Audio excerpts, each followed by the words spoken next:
शुभ सकाळ मंडळी. इकडे बघू शकताय मस्त होत आहेत माझे गरमागरम डोसे. इथे भाजी पण झाले उसळ आणि इकडे मस्त गरमागरम उसळ बनवले. इकडे आता डोसे आणि इकडे मस्त मक्का सुद्धा मस्त उकडून घेतली, पाणी वगैरे काढून घेतले आणि इथे शेंगा ओसाठी आणि माझ्यासाठी आणि आज माझ्या पिल्लूचा टिफिन. इकडे बघू शकताय त्याला सलाड म्हणजेच काकडी आणि गाजर आणि इथे आपले डोसे गरमागरम होत आहेत कारण की आता 11:30 वाजतील. तर माझ्या अंशूचा टिफिन जातो 11:30 वाजताच. हे बघा क्रिस्पी पाहिजे तर क्रिस्पी, कडकवाला डोसा पण आहे बघा. तुम्हाला दाखवते क्रिस्पी, बघू शकता तुम्ही.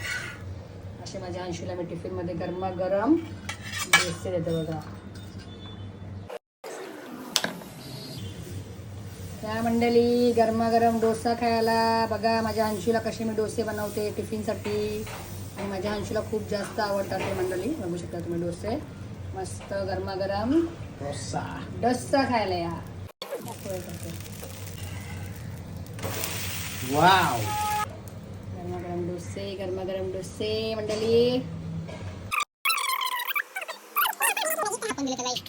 आणि इथे बघू शकता मस्त टिफिन. तर आज मी तुम्हाला असं दाखवतो, तुम्ही असं एन्जॉय करा. Bye bye.